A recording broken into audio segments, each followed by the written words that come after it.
Good morning guys, at nandito tayo ngayon sa aking farm kung saan ay i-flex ko sa inyo kung ano-ano yung mga variety ng ating pakwan. Meron tayong 6 na pakwan actually na magkakaibang variety, kaya lang namatay yung dalawa natin. So ang ma-flex ko lang sa inyo ay mga 4 yata. Saan nyo ba guys yung nalaglag pong pakwan na nag-viral, pumalo ng 1.2 million views dito sa ating reels? Ay eto po siya, ngayon nagbunga na siya. Nung napigtas yun guys, wala akong bulaklak na nakareserva sa kanya, wala siyang ibang bunga. So eto na siya ngayon guys, after natin makuha yun ay nagbulaklak na siya at nabuo-buo na yung kanyang bulaklak at naging pakwan na. So eto siya guys, ang pangalan niya ay Vishal. Isa siyang variety from India, yung original niya. At eto nakikita nyo, dalawa yung nakapasak dyan kasi nga nakalungay-ngay siya. So sinapit natin dito na magkasama dahil kinulang tayo ng net. At eto yung isa niyang bunga. At ito yung isa niyang bunga. Meron tayo dito isang bunga. At meron dun sa likod na isang bunga. So napakasipag niya magbunga. At napakadami niya pang lumalabas. Yan yung ating Vishal. Ang laman niya guys ay kulay pula. Pero yung kanyang loob ay kulay dilaw. At magtataka kayo, nagiging dilaw na siya pero hindi pa siya lumalaki. So ganito yung nangyari dun sa akin sa una. Akala ko ay bakit ka ako naninilaw na siya, maliit pa. Yung pala, palaki pa lang siya. Pag nanilaw na siya, unti-unti na siyang lumalaki at meron pa tayo dito. Napakasipag niyang mamunga pera usog. So, ayan ang kanyang itsura.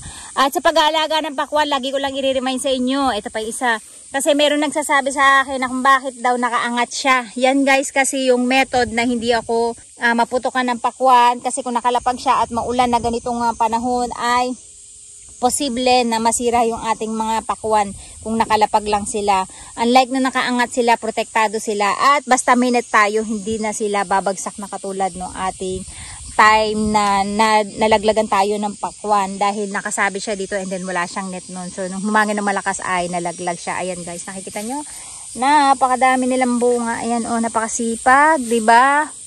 At ang pataba niyan guys ay amino acid lang once a week. Magdidilig lang tayo, ihalo natin sa tubig. Yun yung sinabi ko sa inyo kung paano gumawa. Yun yung mga pinagbalatan nyo ng prutas at saging, lahat yun. Lagyan nyo lang ng 1 kilong asukal na kulay pula. Lagyan nyo ng, haluin nyo lang ng haluin. And then after 1 month, mangingitim yun. Normal lang na mangingitim siya. Kumulang ka ng 1 kutsara, ihalo nyo sa 1 timbang tubig. Saka nyo ipandilig. Yun lang ang best pang patamis ng inyong bunga. Giging hitik sa bulaklak ang inyong mga pakwan at melon. Kahit na anong gulay nyo pa guys. At the same time ay tatamis, yun lang yung technique sa paggawa ng ating pataba. And ang pangalawa nating variety guys ay etong crimson. So eto naman yung ating crimson guys. Naalala nyo, nag-harvest tayo ng hindi kalakihan na pakwan. Yung huli natin hinarvest na nag-iisa lang siya. So eto na siya ngayon guys. Ayan.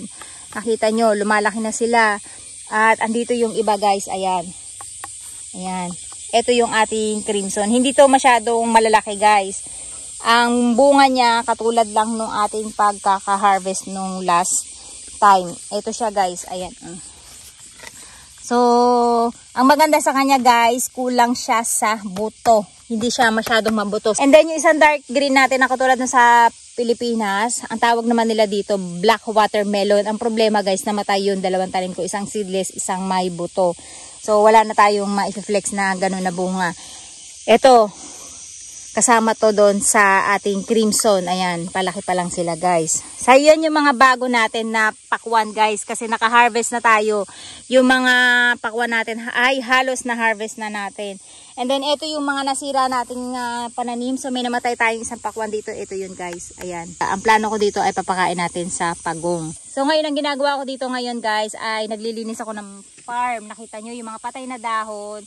Yung mga lumalakpas na singkamas na katulad nito ay tinatanggal ko na din. At maaari ayoko silang gumapang dito sa ating mga pakwanan kasi nakakaagaw sila ng atensyon, ng sasabitan at ng pwesto.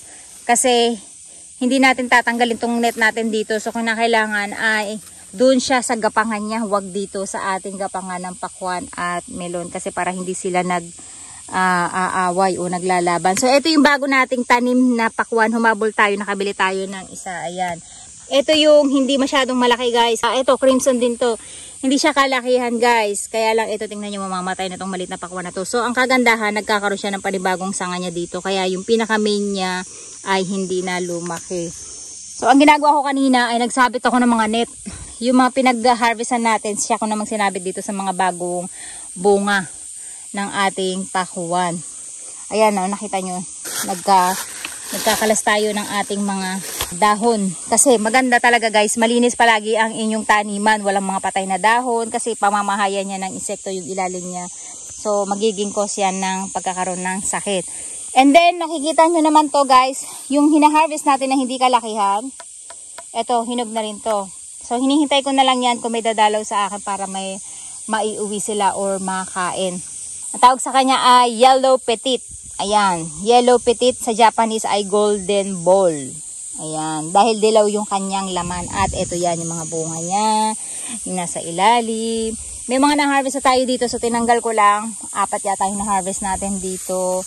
And kita nila kulay pula. Pero yung sa lasa, wala namang pinagkaiba. So dito guys, naka-harvest na tayo, pati wala tayong net dito. So dito, naka-harvest na tayo. Ayan, kailangan natin ng net dito. Kasi guys, dito, na-harvest na natin halos lahat ng pakwan. Kaya yung mga nakikita nyo ay halos baguhan na. Katulad kahapon, yung teacher ko na mitas, ang nakuha niya ay 3 pakwan ang napauwi natin sa kanya. Kasi kesa masiraan tayo. Kasi meron pa tayong 4 na pakwan guys sa bahay na hindi pa natin nakakain. So ang plano ko kasi doon ay gagawin natin siyang shake. Ayan yung aboramushi or yung aphids guys. Pag may nakikita na kayong langgam na ganyan, palatandaan niya na merong aphids ang inyong mga pananim. So kinakailangan nyo na yan tanggalin. Ayan. At meron pa ako nakikita dito. So ang kagandahan guys ng may langgam, palatandaan na may aphids. Ang langgam kasi guys, ang kinakain niya yung ihi ng mga aphids. So, yung tamis nun, yun yung gustong-gusto ng mga langgam. Kaya nilalanggam ang inyong taniman. Ayan, dahil lagi nag-uulan guys, hindi tayo nakakapunta. Nangyayari ay pinamamahayan tayo ng mga aphids. Kaya tinatanggalan ko din siya ng dahon sa ilalim kasi para maging safe din sila sa mga aphids guys. Kasi usually kapag malago na ang inyong mga dahon, yun yung bahayan ka na talaga ng iba't ibang klaseng insekto. Kasi nga, nagtatago na sila, hindi nyo na sila makita, di ba? Mas mabilis sila makapagpaparami kapag ganun. So, ayan guys. At yung nandito, same din. Ito naman yung ating sweet beauty. Ay, sweet beauty pa ba to? Kasi dalawa yung talim natin ng yellow petit. And then, ito ay sweet beauty. Ito yung pula ang loob at hindi ganun kalakihan. Ayan. Ito, actually, ito yung medium din natin. So, ayan, hindi na rin siya nabuhay, guys. Nakita nyo, nategi na rin yung kanyang main. So, 4 yung ating nadaling pakwan. And yung sa melon natin, 4 din yata. Kaya, kailangan pag magtatanim kayo ng pakwan at melon, make sure, guys, dadamihan nyo na. Kasi 50% ng inyong pananim, once na umulan, ay possible na mamatay. Yun ang pinaka-technique nun. Dito, ganun pa din yung pananim natin guys. Ayan, o nakikita nyo, nagsisipag pa rin sila magbulaklak. Pagdating dito, same pa din. Midget pa din yung, sweet beauty pa rin yung ating tinanim. Kasi dinamihan natin talaga yung sweet beauty guys. Alam nyo kung bakit. Kasi mas maganda na maliliit yung maging bunga natin kaysa doon sa isang malaki. Dahil napakahirap ubusin. Ang hirap pang ilagay sa ref. So ayan guys, nakakita tayo dito, naka-harvest tayo ng 4. Ayan, 1, 2, 3.